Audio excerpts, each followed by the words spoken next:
अस्सलाम वालेकुम। मेरा नाम है इमरान जलाली और आप देख रहे हैं मेरा YouTube channel programming with Imran. ये असाइनमेंट आई हुई है CS506 web design and development using Java spring 2023। इसकी टोटल मार्क्स है 20। इसकी ड्यू डेट है 17 मई 2023। तो इसमें बहुत छोटी सी इन्होंने असाइनमेंट दी है। बहुत ही इजी है और मैं कोशिश करूँगा कि कम से कम वक्त में आपको मैं समझा दूँ। तो इन चीज़ों का आप ख्याल रखिएगा। मैं अपना टाइम वेस्ट नहीं करना चाहता कि आपने सिर्फ़ और सिर्फ जो है जावा की फ़ाइल अपलोड करनी है और किसी और फॉर्मेट में इसको अपलोड नहीं करना, किसी से कॉपी नहीं करना है और फाइल को देखना है कि वो खुल रही है या नहीं खुल रही, और ड्यू डेट में आपने उसको एंटर करना। तो इसके ऑब्जेक्टिव्स हैं कि class and objects, defend default and parameterized constructors, member functions, main functions using collections, इस सब की आपके कॉन्सेप्ट्स को यूज़ किया गया है। इसमें इन्होंने ये कहा है कि आपको नोट पैड यूज़ करना है, किसी किस्म का कोई आईडी यूज़ नहीं करना, या आप चाहें तो विजुअल स्टूडियो कोड यूज़ कर लें, या इवन अगर आप चाहें एक्लिप्स वगैरह या नेट बीन्स वगैरह भी यूज़ कर सकते हैं, लेकिन क्योंकि वो बहुत सारा कोड एडिशनली बना देता है, अ, अ, तो वो उसको उन्होंने कहा है कि सिर्फ आपको इस असाइनमेंट में नोट पैड या नोट पैड प्लस प्लस में बनाना है। तो मैंने विजुअल स्टूडियो कोड यूज़ किया है, वो भी वही चीज़ है, बहुत अच्छा एडिटर है। तो इसमें आपको सिर्फ एक फ़ाइल अपलोड करनी है और उस फाइल के अंदर दो क्लासेस होंगी। एक आपकी मेन क्लास होगी जिसमें आपका मेन फंक्शन होगा, और दूसरा व्हीकल क्लास होगी। ठीक है। और 1 से लेकर 9 तक ये लेक्चर्स में इसके सारे कॉन्सेप्ट बताए गए। तो ये सारा बताया हुआ है इंस्टॉलेशन में कि किस तरीके से जावा को इंस्टॉल करना है।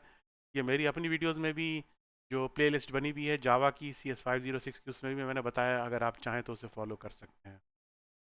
तो सीधा हम चलते हैं प्रॉब्लम स्टेटमेंट की जानिब। वहाँ ये लिखा हुआ है कि जी ये एक जावा प्रोग्राम आपने बनाना है, उसमें दो क्लासेस होंगी, व्हीकल की क्लास होगी और असाइनमेंट की क्लास होगी। Vehicle class will have three data members: name, price, model, a default constructor, parameterized constructor, getter, setter function, display function. Assignment 1 will contain main method. In main method you are required to create two objects of the vehicle by giving parameters for the name and price and model. Create first object using parameterized constructor, second object using default constructor and setters method. After creating these objects, both object in the array list, then print your student id array list object on a console using for loop and display function of vehicle class. तो ये इन्होंने पूरा दिया हुआ detail कि आपको ये पे एक क्लास बनानी है, इसमें ये डेटा मेंबर्स रखने हैं, ये आपको एक इसमें डिफ़ॉल्ट कंस्ट्रक्टर बनाना है, एक आपको पैरामीटराइज कंस्ट्रक्टर बनाना है, दो कंस्ट्रक्टर बनाना है, एक पैरामीटराइज और एक डिफ़ॉल्ट। डिफ़ॉल्ट अगर आप चाहें ना भी बनाएं तब भी कोई फ़र्क नहीं पड़ता, लेकिन जब यहाँ इन्होंने बताया तो बेहतर है कि आप उसे डिफ़ाइन कर दें। लेकिन जब आप ये पैरामीटराइज कंस्ट्रक्टर बनाते हैं तो डिफ़ॉल्ट आपको डिफ़ाइन करना पड़ता है। तो आपने यहाँ पे सेटर्स भी डिफ़ाइन कर दिए, गेटर्स भी डिफ़ाइन कर दिए, और एक मेंबर फंक्शन, या आप इसे मेथड कह लें जावा की टर्मिनोलॉजी में, ये आपने बना लिया। ये सारी आपकी क्लास मुकम्मल हो गई। अ,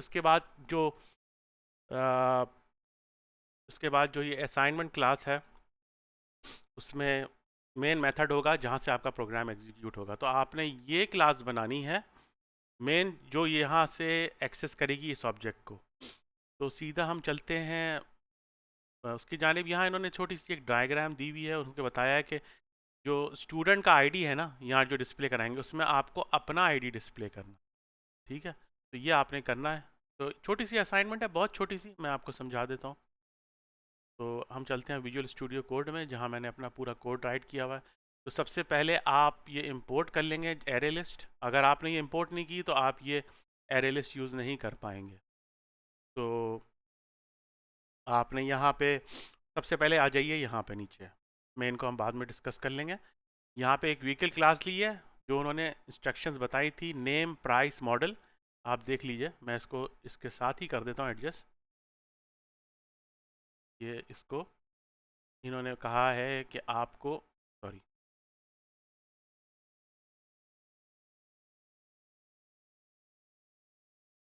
जी, तो ये दिया हुआ है, देखें यहाँ व्हीकल क्लास दी हुई है। नेम, प्राइस, मॉडल जो मैंने यहाँ डिफाइन कर दिया है, स्ट्रिंग ले लिया, प्राइस को डबल ले लिया, स्ट्रिंग को मॉडल ले लिया। ये आपने यानी कार का नाम, कार की प्राइस और कार का मॉडल नंबर, ये आपने डिफाइन करने हैं 3 डाटा मेंबर्स। और इसको प्रॉपर्टीज़ भी कहते हैं जावा की इस्तेलाह में, इन्होंने डाटा मेंबर यूज़ किया है। डिफ़ॉल्ट कंस्ट्रक्टर बनाना है तो ये हमारा डिफ़ॉल्ट कंस्ट्रक्टर होता है, हो गया। कंस्ट्रक्टर जो होता है वही होता है जो क्लास का नाम, जो क्लास का नाम होता है वही कंस्ट्रक्टर होता है, और मगर फ़र्क ये होता है कि इसके अंदर कोई रिटर्न वैल्यू नहीं होती। और कंस्ट्रक्टर आम तौर पे आप वैल्यूज़ को इनिशियलाइज करने के लिए बनाते हैं। तो ये हमने डिफ़ाइन कर दिया डिफ़ॉल्ट कंस्ट्रक्टर, और ये एक डिफ़ाइन कर दिया पैरामीटराइज कंस्ट्रक्टर। तो इस ऑब्जेक्ट को जब हम इंस्टेंशिएट करेंगे न्यू करके, तो आप अगर न्यू करके वैल्यूज़ नहीं देंगे तो ये वैल्यूज़ असाइन हो जाएंगी। और अगर आप वैल्यू देना चाहें तो व्हीकल, न्यू व्हीकल करके नाम, प्राइस और मॉडल देंगे तो वो वैल्यू जो आप असाइन करना चाह रहे हैं वो हम मेन फंक्शन में देखेंगे जाके कि कैसे करते हैं। तो बाद में आपने एक एक प्रॉपर्टी का, आपने नेम का गेटर सेटर बना लिया, प्राइस का गेटर सेटर बना लिया, मॉडल का गेटर सेटर बना लिया। तो देखें मैंने ये पूरा बना लिया है। ये आपको बनाने की ज़रूरत नहीं है। अगर आप सिंपल ये बनाएं तो विजुअल स्टूडियो कोड के अंदर यहाँ पे एक जगह पे ऑप्शन है कि अगर मैं इसको चाहूँ तो मैं इसको क्रिएट कर सकता हूँ, इसके गेटर और सेटर्स। मैं आपको करके दिखा दूँ अगर मुमकिन हुआ तो। ये मैंने इसको डिसेबल कर दिया है। अब मैं इसको करके तो यहाँ पे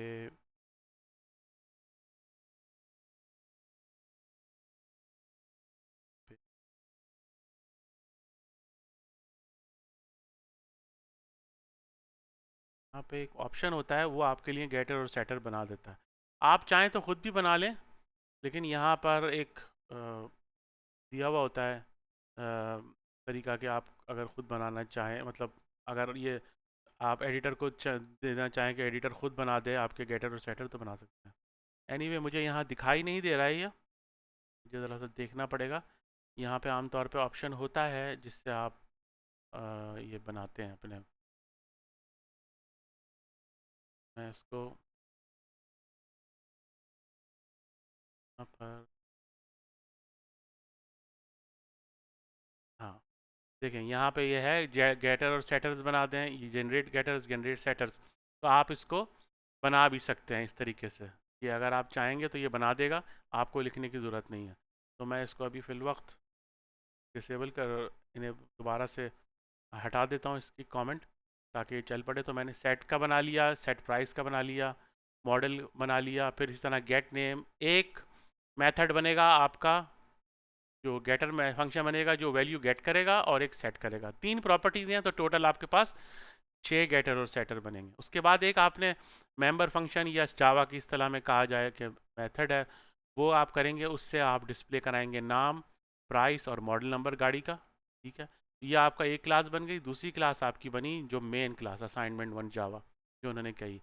इसमें आपने मेन मेथड डिफाइन करना है। फिर आपने करना ही है, यहाँ पे इन्होंने देखें दिया हुआ है कि आपने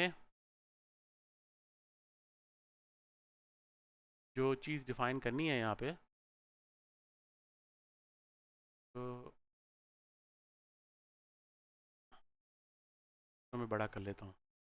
देखिए यहाँ इन्होंने बताया हुआ है कि जी आपको हम्म, हाँ, यहाँ पूरी इन्होंने इंस्ट्रक्शन बताई है कि आपको असाइनमेंट 1 की जो क्लास बनेगी उसके अंदर मेन मेथड बनाना है। उस मेथड के अंदर 2 ऑब्जेक्ट बनाने हैं। एक को आपने पैरामीटर्स के साथ करना है, दूसरे को बगैर पैरामीटर्स के साथ करना है। ये देखें मैंने बनाया हुआ है। ये मैंने ये पहला ऑब्जेक्ट बना लिया व्हीकल 1 में टोयोटा, और प्राइस मैंने इसकी दे दी 20,000 करोला।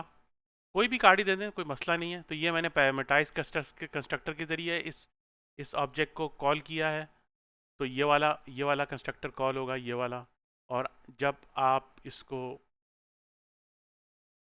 एक तो डिफ़ॉल्ट ये पैरामीटराइज के ज़रिए आपने कॉल किया है, दूसरा आपने नॉर्मल कंस्ट्रक्टर जो जो ये वाला कंस्ट्रक्टर होता है डिफ़ॉल्ट कंस्ट्रक्टर कहलाता है, इसके थ्रू आपने कॉल किया। तो जब आपने इसके थ्रू कॉल किया तो फिर वैल्यू में आपने सेट करके सारी वैल्यू करी। तो ये तो आपको मालूम ही होगा कि जावा के अंदर सेट जितने होते हैं वो सेटर्स कहलाते हैं, गेट होते हैं। तो सेट से वैल्यू सेट होती है, गेट से वैल्यू गेट होती है।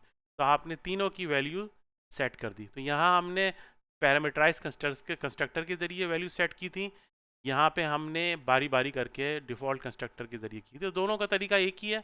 ये ज़्यादा सोफिस्टिकेटेड है, इजी है। ये ज़रा सा थोड़ा सा लेंथी होता है, लेकिन at the end of the day it's the same. तो उन्होंने बताया कि आपने दो व्हीकल की ऑब्जेक्ट बनाने, V1 और V2, और उसमें एक में पैरामीटराइज यूज़ करना है, दूसरे में आपने गेट सेटर्स यूज़ करना है।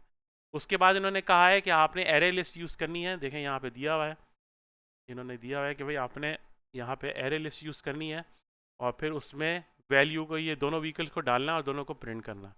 तो ये देखें, ये एरे लिस्ट मैंने बना ली। अच्छा, इसको यूज़ करने के लिए आपको ये याद रखना पड़ेगा कि आपने इंपोर्ट पहले करना है। अगर आप ये नहीं करेंगे तो ये एरे लिस्ट यहाँ काम नहीं करेगी, ये आपको लाइब्रेरीज की इंपोर्ट करनी पड़ेगी एरे लिस्ट यूज़ करने के लिए।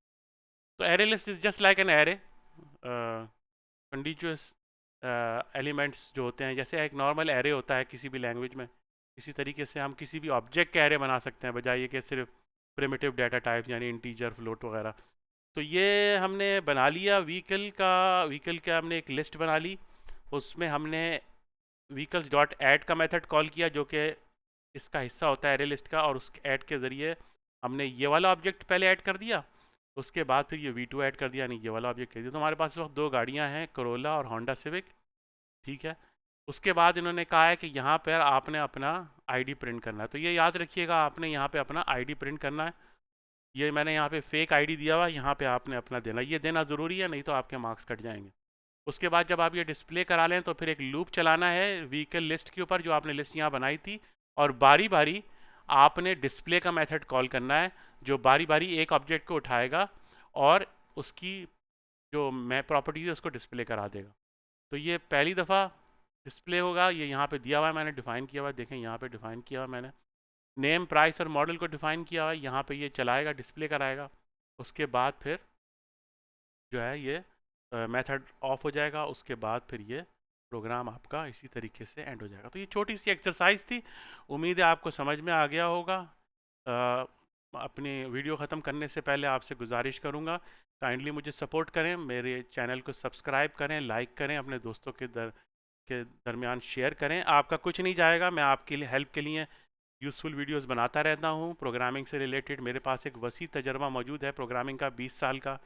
मैं C++, जावा, पाइथन, C# सब में प्रोग्रामिंग कर लेता हूँ। तो अगर आप सब्सक्राइब कर लेंगे तो आपकी मेहरबानी, जिससे मुझे बहुत मोटिवेशन मिलेगी और मैं ऐसे वीडियोस फर्दर आपके लिए बनाता रहूँगा। तो मुझे इजाज़त दीजिएगा अगले वीडियो तक के लिए, अगले असाइनमेंट तक के लिए, और अपना बहुत सा ख्याल रखिएगा। ये वीडियो अपने दोस्तों में, व्हाट्सएप ग्रुप में, और अपने जो जो आपके दोस्त यार हैं जिनके पास CS506 इस सेमेस्टर में कोर्स है, उनको ज़रूर शेयर कीजिएगा। दुआ में मुझे याद रखिएगा, और अपना ख्याल रखिएगा। अल्लाह हाफिज़।